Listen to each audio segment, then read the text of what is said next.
හිටපු අමාත්‍ය ජොන්ස්ටන් ප්‍රනාන්දුට එරෙහිව කොළඹ මහාධිකරණයේ ඉදිරියේ පවරා ඇති නඩු විභාගයකදී විත්තිකරු රෝගීව සිටි බවට දන්වා අධිකරණයට ව්‍යාජ ලිපි ශීර්ෂයකින් වෛද්‍ය සහතිකයක් නිකුත් කළ වෛද්‍යවරයෙකු සම්බන්ධයෙන් පරීක්ෂණයක් ආරම්භ කර ඇති බව ශ්‍රී ලංකා වෛද්‍ය සභාව මහාධිකරණයට දන්වා තිබේ. කොළඹ මහාධිකරණ විනිසුරු ලංකා ජයරත්න මෙනිවිය ඉදිරියේ නඩුව කැඳවූ අවස්ථාවේදී ශ්‍රී ලංකා වෛද්‍ය සභාව වෙනුවෙන් පෙනී සිටි එහි නීති නිලධාරිනි උදාරි රණතුංග මහත්මිය මේ බව ප්‍රකාශ කර සිටියා. මහාධිකරණය විසින් කරන ලද නියෝගයකට ප්‍රකාරව හා එකී පෞද්ගලික රෝහලේ අධ්‍යක්ෂකවරයා විසින් ඉදිරිපත් කරන ලද පැමිණිල්ලක් අනුව එකී වෛද්‍යවරයා සම්බන්ධයෙන් පරීක්ෂණ ආරම්භ කොට ඇති බව පෙන්වා දෙමින් ශ්‍රී ලංකා වෛද්‍ය සභාව වෙනුවෙන් පෙනී සිටි නීතිඥ උදාරි රණතුංග කළ කරුණු දැක්වීම සලකා බැලූ විනිසුරුවරිය එකී විමර්ශන වලින් අනතුරුව ගනු ලබන විනය පියවර කුමක්දැයි වාර්තා කරන ලෙසට නියෝග කරන ලදී.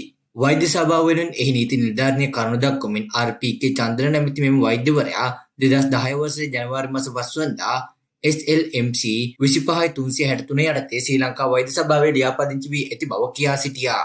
ඔහුට එරෙහිව සිය රෝහලේ ලිපි ශීර්ෂය අවභාවිත කිරීම සම්බන්ධයෙන් නාරාහෙම්පිට පිටි පෞද්ගලික රෝහලක අධ්‍යක්ෂකවරයෙකු වෛද්‍ය සභාවට පැමිණිල්ලක් යොමු කර ඇති බව එම නීතිඥවරයා වැඩිදුරටත් අධිකරණයට දැන්වූ අතර අදාළ වෛද්‍යවරයා එම රෝහලේ සේවය කළ ලද වෛද්‍යවරයෙකු නොවන බවට රෝහල පෙන්වා දී තිබේ. ඒ අනුව අදාළ වෛද්‍යවරයාට විනයානුකූල පියවර ගත යුතු වරදක් කර තිබේද?